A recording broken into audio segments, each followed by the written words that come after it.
তখনকার যে বামপন্থা তুমি দেখেছো, তোমার ভাবনায় যে বামপন্থা ছিল আজকের বামপন্থার সঙ্গে কোথায় মানে মিল বা পার্থক্য?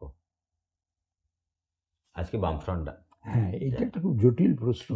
আমি তো প্রত্যক্ষ রাজনীতি করি না, একটা রাজনৈতিক তোমার ভাবনা। তো একটা ভাবনা হ্যাঁ, আছে। বলছি আমি রাজনৈতিক ভাবনা নিয়ে চলি। সেই রাজনৈতিক ভাবনা কোনো জিনিস একটা জায়গায় স্ট্যাটিক থাকতে পারে না। আমি বুঝি এটা, যে বামপন্থী ভাবনা তখন যা ছিল আজও তাই থাকবে, এটা হতে পারে না।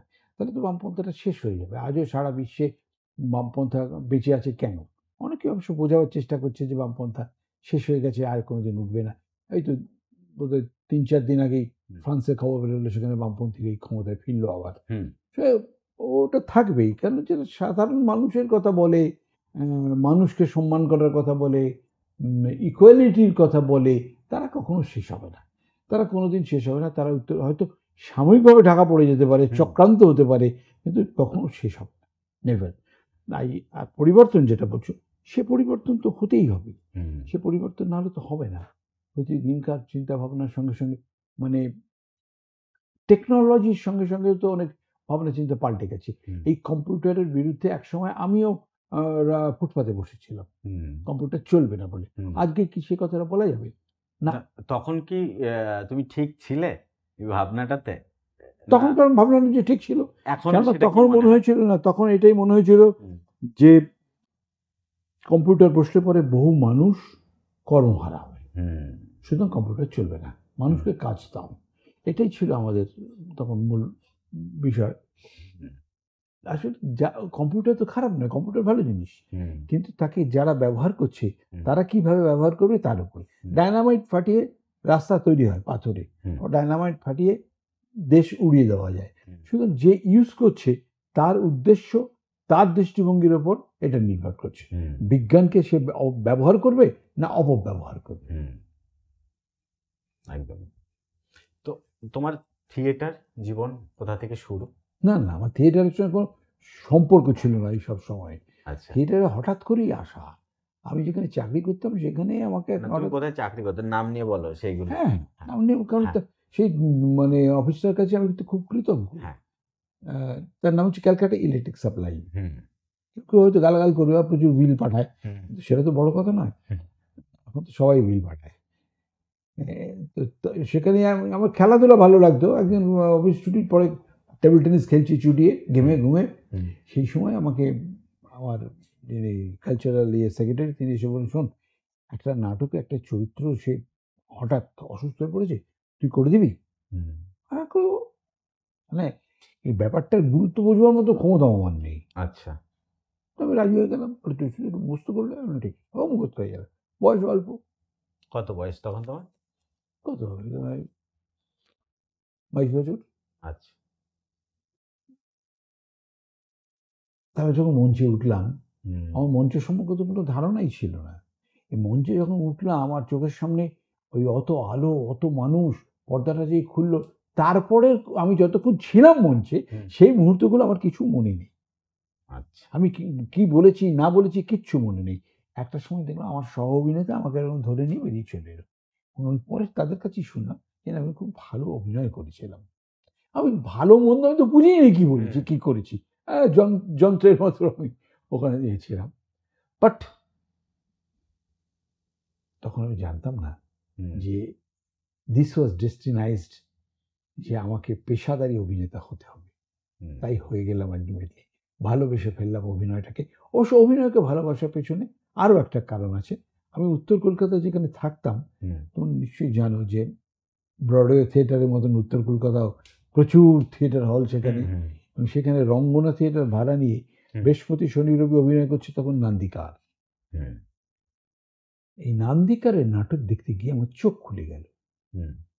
নাটক করি না, কিন্তু দেখছি তো মঞ্চে যে জিনিস হচ্ছে, অজিতেশ বন্দ্যোপাধ্যায় যে জিনিস করছেন, রুদ্রপ্রসাদ বাবু যে জিনিস করছেন, তখন তো ছিলেন বেঁচে, কেয়া চক্রবর্তী।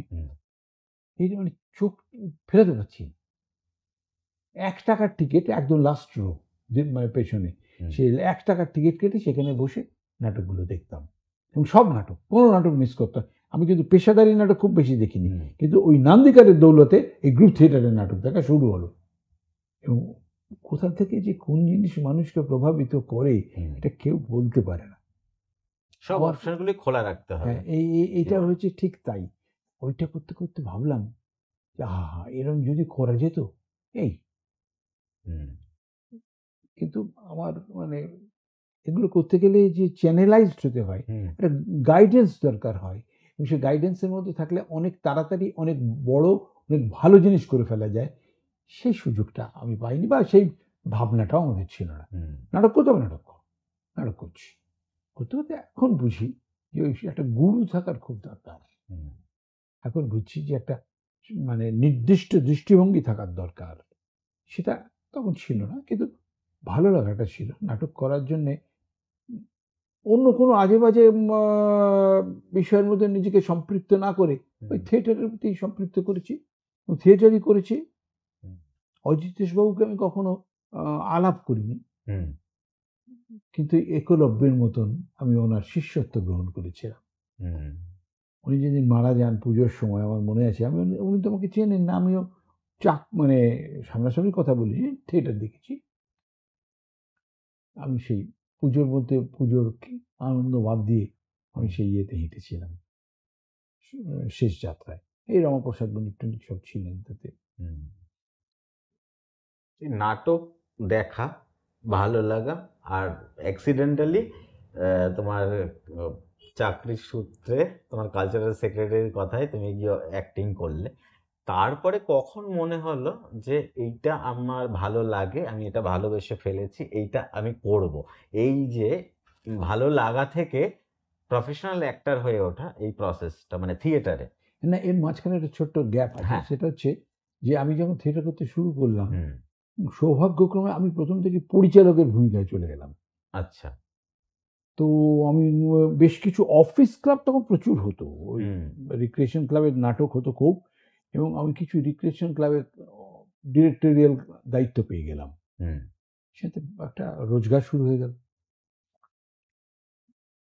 মানুষ মানতে শুরু করে দিল। হুম। এর একটা উপকারের দিক হচ্ছে যে আমাকে এগোতে সাহায্য করলো, এর একটা অপকারের দিকও আছে। আচ্ছা। সেটা হচ্ছে কি, আমি প্রপারলি ট্রেন্ড না হয়ে আমি ডিরেক্টর হয়ে গেলাম, প্রপারলি ট্রেন না হয়ে আমি অভিনেতা হয়ে গেলাম, এটা ঠিক না। হুম। পরবর্তীকালে কাজ করতে করতে করতে করতে সেটা, হুম। এই আর কি। আমাকে তো কেউ বলতো না যে আই ওয়াজ দ্য ডিরেক্টর, আমাকে কেউ কিছু বলতো না। আর আমার নিজের অভিনয় আমি দেখতেও পেতাম না, হুম। আমি অন্যের অভিনয়টা দেখতে পেতাম, সেটা দেখতে দেখতে আমার চোখ তৈরি হলো। হুম। এই চোখ তৈরি হওয়ার পর থেকে আমি তাদেরকে গাইড করতে শুরু করলাম, বলতে শুরু করলাম যে তুমি এটা করো না, ওটা করো, এটা এভাবে করো, ওটা ওভাবে করো, এবং তারা তাদেরকে সুখ্যাতি পেতে শুরু করলো। হুম। কিন্তু আমাকে তো বলার কেউ নেই, হুম।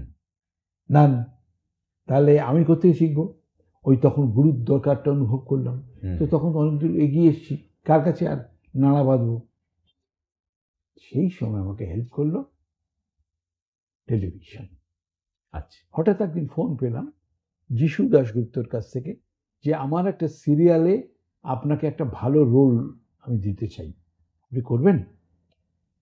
আমি ভয় পেলাম, না না আমি থিয়েটার করবো, থিয়েটারে কী হবে? হুম। বললো আমার এখানে সৌমিত্রবাবু অভিনয় করেন, আপনি চিন্তা করছেন কেন, থিয়েটার আপনি ঠিকই করবেন। এই সৌমিত্রবাবু অভিনয় করেন শুনে আমি একটু ভরসা পেলাম, আমি রাজি হয়ে গেলাম। উনি তখন আমাকে খুব ভালো করে আমার অভিনয় কতটুকু কী দেখেছেন জেনেছেন আমি জানি না, হুম। আমি চলে গেলাম অভিনয় করতে। প্রথম দিন আমার মনে হচ্ছে আমি এত টেন্সড ছিলাম, হুম। পাট্টু করছি একটা করে সিগারেট খাচ্ছি, পাট্টু করছি একটা করে সিগারেট খাচ্ছি, ওই টেনশনটা কাটাবার জন্য বসে আছি। হঠাৎ শুনলাম যে আমি যে ডায়ালগগুলো বলে এলাম সেটা যেন আবার শুনতে পাচ্ছি। হ্যাঁ, তাই তো হচ্ছে, কারণ মনিটরের সামনে ডিরেক্টর বসে শটটা চেক করছেন, হুম। ওটা আমারই সিনটা। আমি গেলাম, এই তো তখন আমি কি, এটা আমি কি করলাম, আমি তো এটা করতে চাই না, আমি এরকম করে বলি। এই আমার শেখা শুরু হলো, আমি আচ্ছা। দেখতে পেলাম নিজেকে, হুম। যে আমার অভিনয়টা আমি দেখতে পাচ্ছি। তখনই আমি নিজেকে সংশোধন করতে শুরু করলাম। এটা ওয়ার্ক করেছে, ভালো ওয়ার্ক করেছে। মানে সরাসরি প্রত্যক্ষ গুরুকে পাইনি, কিন্তু নিজেকেই নিজের গুরু বানিয়ে, মানে নিজের চোখটাকে গুরু বানিয়ে ওইটা যে দেখা শুরু হলো, সেটাই খুব হেল্প করলো। যে টেলিভিশনের কাজটা, সেটা কত সাল? সেটা 1997 সালের জানুয়ারি মাস, হুম। শীতকাল। তারপরে এই যে মেগা সিরিয়ালটা শুরু করলে বা ডেইলি সোপটা শুরু করলে, তারপরে কন্টিনিউয়াস কাজ। কন্টিনিউয়াসলি কাজ করেছি এবং তারপরে কিছুদিন কাজ করার পরে বুঝলাম যে তখন প্যারালালি আমি চাকরি করছি, থিয়েটার করছি, অফিস ক্লাব করছি, টেলিভিশন করছি। পরে বুঝলাম যে চাকরিটা করা যাবে না, সব একসঙ্গে হবে না।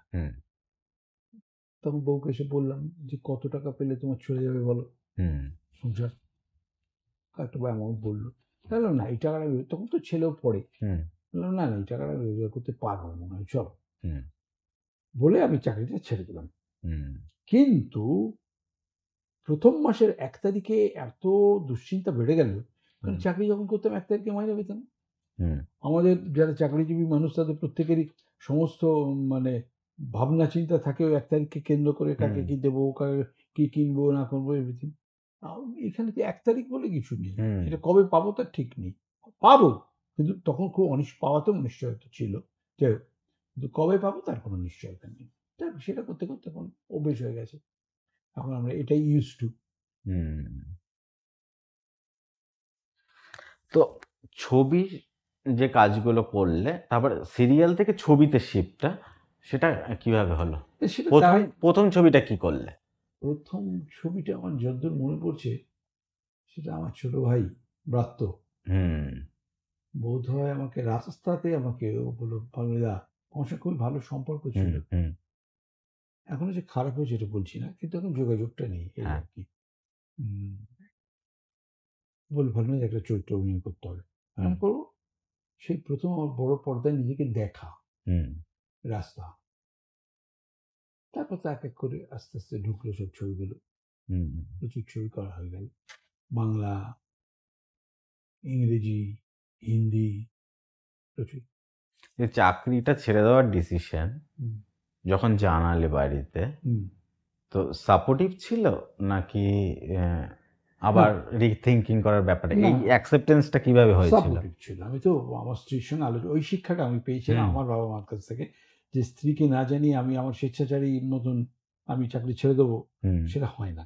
তার সঙ্গে আলোচনা করি আমি এটা ছেড়েছিলাম, শুধু তার কিছু বলার ছিল না। ততদিনে সেও এই প্রফেশনটাতে একটু একটু করে পা রেখে ফেলেছে। আমার সঙ্গে সঙ্গে আমার বউ, আমার ছেলে, সকলেই ঢুকে পড়লো। তখন আমরা অভিনয়েরই লোক হয়ে গেছি। এবার আবিরদার কথাতে আসবো, সেটা কি তোমার হাত ধরেই শুরু হওয়া, না তোমাকে প্রথমে এসে বলেছিল যে আমি অভিনয়টা করব না, তোমার সঙ্গে যাওয়া থেকেই শুরু হলো আর কি? না, সেইটা আবিরের অভিনয় নিয়ে কোনো মাথা ব্যথাই ছিল। আচ্ছা, আমি খেলাধুলা খুব ভালোবাসতাম, সত্যি হি ওয়াজ এ গুড প্লেয়ার। ও তখন আন্ডার 16 খেলতো বেঙ্গলের, ক্রিকেট খেলতো, এবং ও সিলেক্টেড হয়েছিল, ওপেনার ব্যাটসম্যান হিসেবে সিলেক্টেড হয়েছিল। আমি ওকে জোর করে ছাড়িয়ে দিলাম, কারণ তখন ক্লাস 9-এ বোধহয় উঠলো। বললাম যে না, এখন তো মাধ্যমিক পরীক্ষাটা ভালো রেজাল্ট করতে হবে, তা না হলে তো হবে না কিছু। আমাকে সবাই খুব নিন্দামন্দ করলো, যে এই ছেলেটা এত ভালো খেলছে, এত লম্বা, লেফট হ্যান্ডার, কি সুন্দর কি হচ্ছে, তুমি ছাড়িয়ে দিলে। ভাই মধ্যবিত্ত বাড়ি তো, লেখাপড়া না থাকলে কিছু হবে না। এটা কি বলছো তুমি, এখন খেলে কিছু হয় না? এই সৌরভ গাঙ্গুলি যদি কিচ্ছু না খেলে তারও হবে, তার বাড়িতে কতগুলো গাড়ি আছে জানো, আমার তো তা নেই। আমার ছেলেকে লেখাপড়া করে চাকরি বাকরি করেই খেতে হবে, তখন তো এতটা দিয়েছিল না। তারপরে অবশ্য রেজাল্টটা ভালো করেছিল, কারণ ওকে আমি এবং ওর মা দুজনেই বলেছিলাম, দেখ তোর লেখাপড়ায় তো আমরা কেউ নজর দিতে পারবো না, কারণ আমরা যে কাজটা করি সন্ধ্যের দিকেরই কাজ, তুই তোকে পড়াবো কি করে, আমি পড়ালে তোর রেজাল্ট খারাপ হবে, আমি অত ভালো স্টুডেন্ট নই, কিন্তু তুই এমন রেজাল্ট করিস না যাতে করে লোকে আমাদের নিন্দে করে, যে দেখেছো নিজেরা থিয়েটার করছে, সিনেমা করছে, এসব করছে, আর ছেলেরা বুকে বয়ে গেল। বলো বাবা আমি প্রথম 10-এর মধ্যে থাকবো, কেন ফার্স্ট হবি না কেন? না, ফার্স্ট হওয়ার অনেক চাপ আছে, প্রত্যেকবার ফার্স্ট হতে হবে। তারপরে তাই ছিল, প্রথম 10-এর মধ্যে বরাবর ছিল। ও মাধ্যমিক যখন পাশ করলো, 6টা লেটার নিয়ে পাশ করলো, সেখানে আবার ফাঁকিবাজি আছে। এবার 6টা লেটারের পরে যখন উচ্চ মাধ্যমিক পাশ করলো, সেটা খুব ভালো রেজাল্ট করলো, স্ট্যান্ড করেছিল। ও কত বোধহয় 63 ছিল ওর পজিশন। তো সব বাড়ির ছেলেমেয়েরা যেমন চায় এবং বাবা মা চায়, জয়েন্ট দিয়ে পরীক্ষা দিয়ে ডাক্তারি বা ইঞ্জিনিয়ারিং পড়ুক। কি করবি? কমার্স পড়ো। হুম কমার্স পড়বি? আমি তো কখনো বাধা দিইনি। হুম ওরে অবশ্য আমাকে বলেছিল, বাবা আমি যেন কমার্সে ফাঁকিবাজিটা করতে পারবো। হুম মামাদের দেখেছি ওরাও কমার্স নিয়ে পড়েছে, ওরা ফাঁকিবাজি করতে পেরেছে, তা আমিও পারবো। আমি সেই জন্য কমার্স নিয়ে পড়লাম। হুম তো সেখানেও ভালো রেজাল্ট করেছে। পরবর্তীকালে MBA করে, হুম করে ভালো চাকরিতে ঢোকে।